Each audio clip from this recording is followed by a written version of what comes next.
Okay, let's unpack this.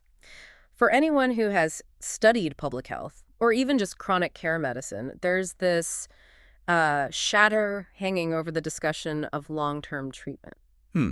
For hypertension, specifically. Right. It's this incredibly dismal, long-standing assumption known as the rule of halves. That's right. The rule of halves dictates that, only about 50% of patients who are prescribed medication for chronic conditions, like high blood pressure, will actually adhere to that treatment consistently. Over the long haul. Over the long haul, yeah. And that 50% number, it isn't just a statistic. I mean, it represents a massive clinical and, well, a communication failure. It's huge. Because if half your patients are dropping off, you have to ask a deeper question.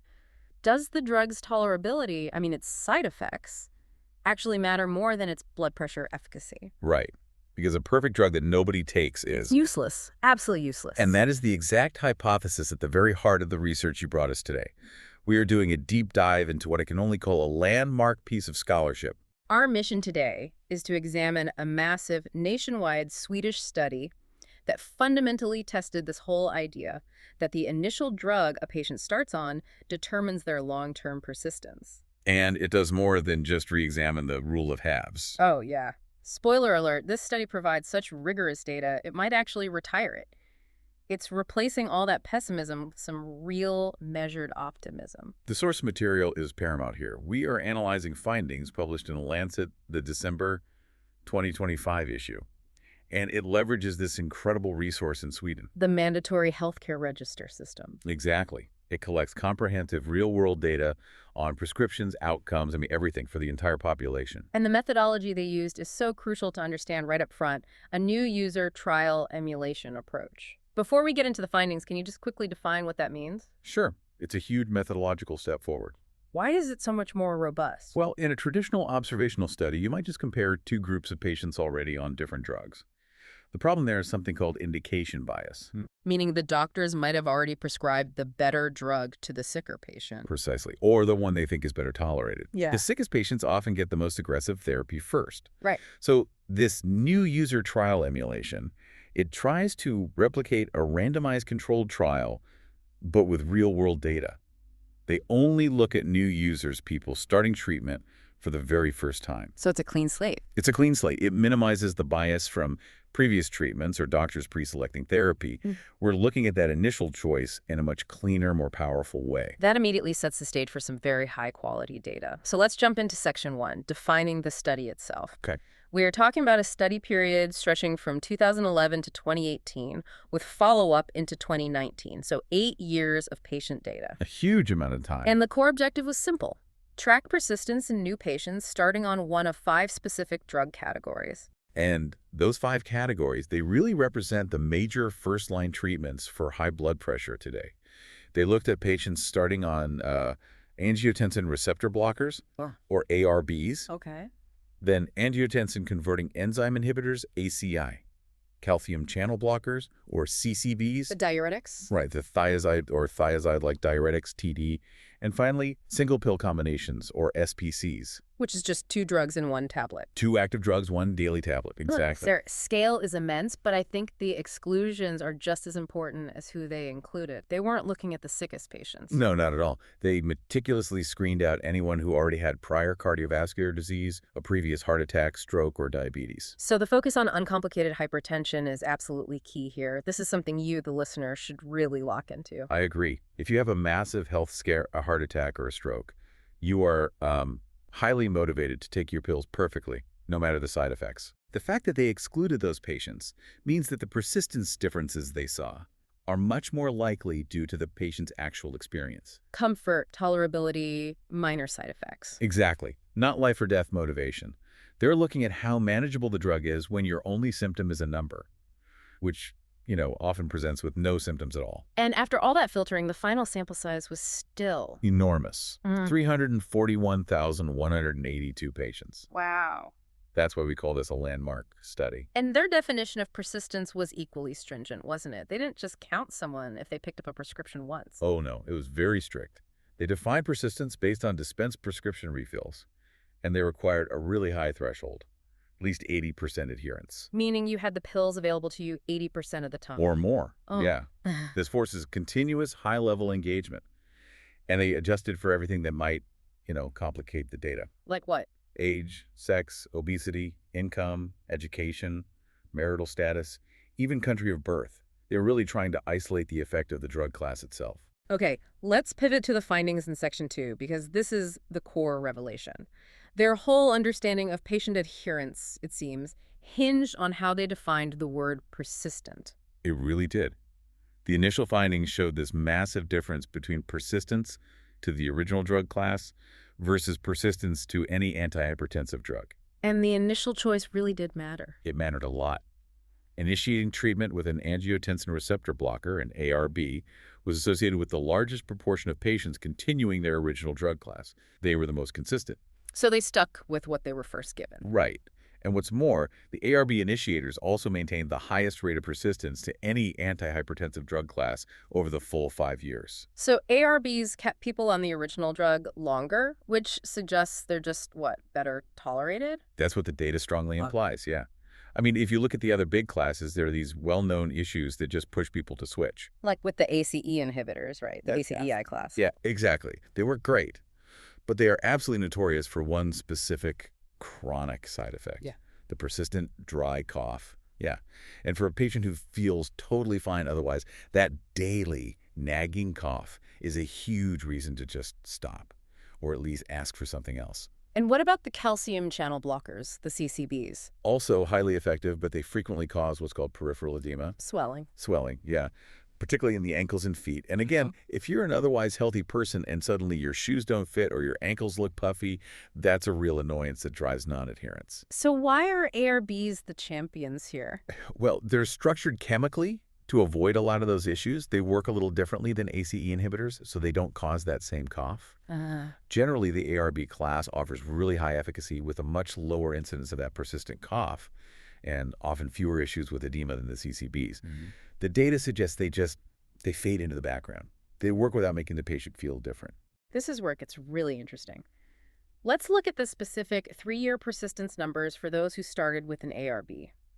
If the researchers looked only at patients who were continuously persistent to their original ARB. Meaning they never missed a beat, never switched, never lapsed. Right. Total perfection. The rate was 44.7%. Hang on, let's just pause right there.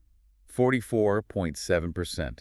That number falls directly into that pessimistic 50% rule of halves. It does. If they had stopped their analysis right there, the conclusion would have been, well, the 50% rule is still accurate, and ARBs are just slightly better. That strict definition is what has doomed so much research, hasn't it? It requires clinical perfection from the patient. It's an academically pure definition, but it's clinically unrealistic. It doesn't allow for real life. A patient travels and misses a refill, a doctor switches them to chase a better price, a brief interruption for another illness. You're counting engaged patients as failures. You are. You're counting millions of them as failures, simply because they navigated a complex system imperfectly. But the numbers jump dramatically when they allow for real life. They skyrocket. When intermittent discontinuations were allowed, when patients could have brief lapses or switch classes but generally stay on some treatment, that persistence rate for ARB initiators jumped from 44.7% all the way up to a staggering 81.8%. Almost double. A jump from 44.7 to 81.8% is a radical reevaluation of patient behavior. It's not that patients are giving up. No. It suggests the problem is that the initial drug choice wasn't the right fit, or life interfered briefly. They switch, they pause, they restart, but they are fundamentally committed to treating their hypertension. The definition was the enemy, not the patient. That's a great way to put it. But wait, I have to ask the critical question here. This is a Swedish study. Massive, mandatory centralized health registry, universal healthcare access. Right. Is it possible this 81.8% rate is just unique to Sweden? Would we see this in, say, the U.S. healthcare system with its cost barriers and insurance hurdles? That is absolutely the right question to ask. And it highlights the generalizability. And while, yes, cost and access barriers in other countries would certainly lower overall adherence. They has to. Of course. But the core finding remains powerful. Relative to each other, ARBs are still likely the most tolerated class globally. And more importantly, this study gives us a benchmark for what is possible when you minimize those barriers. So it's an ideal to strive for. Exactly. It argues that if we could solve the access issues, we might see true adherence potential jump far closer to that 80% benchmark. It reframes the problem from the patient won't take the drug to how do we make the drug tolerable and the system easy to navigate. That analytical jump brings us to Section 3, which is really the ultimate takeaway, replacing that decades-old rule of halves. Yes. We've established ARBs lead the way because of tolerability, but let's zoom out. What does this massive study say about overall persistence across all patients, regardless of the first drug? This is the synthesis moment for chronic care. The authors compiled the data across the whole cohort, all 341,000 plus patients. And the finding was? The most significant finding is this. If we allow for those intermittent discontinuations and therapeutic switching, letting patients move between ARBs, ACE inhibitors, CCBs, all of them, about 80% of all new users were persistent to at least one antihypertensive drug class over the full 5 years. 80%. We have to sit with that number for a minute. For decades, clinicians have been resigned to this idea that half their patients will fail. Half of them. Yeah. And now this gold standard data says the real number is closer to 80%. What does this finding fundamentally mean for that pessimistic 50% rule of halves? It means the rule of halves is dead, or at least it's severely wounded, especially when you're talking about uncomplicated hypertension. The pessimism was based on an overly strict definition, not a lack of commitment from patients. The public health implications are huge. Massive. When adherence is stuck at 50%, you're effectively treating half the people half the time, and their risk of stroke or heart attack stays catastrophically high. A jump to 80% is a public health victory. It shifts the entire foundation of chronic disease management. It changes the tone of the conversation from we have to convince patients to take their medicine to The patients are trying, we just have to help them find the right medicine. Precisely. so what's the new rule? The new interpretation from the researchers is precise and, I think, very helpful. They propose replacing the rule of halves with this insight. After the first year of treatment, at least 4 out of 5 patients take their antihypertensive drug at least 4 out of 5 days. 4 out of 5 patients, 4 out of 5 days. It's a 50% to 80% change. And it validates the effort patients are making to find a sustainable treatment regimen. It validates the idea that patients aren't just giving up, they're making rational adjustments to find a medication that doesn't significantly degrade their quality of life. And that's the key clinical message. The failure rate has been drastically overstated because the research metric was just too rigid. It failed to account for necessary switching. So let's bring it home. Let's summarize the main learning points for you. This deep dive has shown us this profound data-driven shift in perspective. From a pessimistic 50% adherence rate to a much more optimistic and rigorously evidenced 80% rate. And within that overall success story, we found that specific nugget. Initiating with an ARB leads to the highest long-term persistence. Which strongly implies that in uncomplicated hypertension, the drug class that minimizes patient discomfort is the one that succeeds clinically in the long run. So if we connect this to the bigger picture, the data suggests that for long-term health outcomes, preventing strokes and heart attacks, that initial choice of drug class is a kind of gatekeeper. It's a good way to put it. If starting with an ARB keeps a patient on a medication regimen for 5 years at an 81.8% rate, then that first decision is far more critical than we once thought. It's not just about what lowers blood pressure most effectively in a controlled trial. It's about what minimizes side effects and maximizes the chance the patient stays adherent for life. It's the difference between a high-efficacy, low-tolerability drug the patient quits after 6 months versus a high-tolerability drug the patient takes for 30 years. The long-term impact is clearly in favor of the latter. And that leads directly to the final provocative thought for you to consider. Given that overall effectiveness hinges entirely on persistence, and ARBs showed the highest long-term persistence at 81.8%, does this mean that patient comfort and tolerance should universally outweigh even minor differences in blood pressure efficacy when deciding on initial therapy for uncomplicated hypertension? Is the best drug simply the one the patient is most willing to take? Something to mull over as you weigh the complexities of chronic care and the powerful new data coming out of Sweden?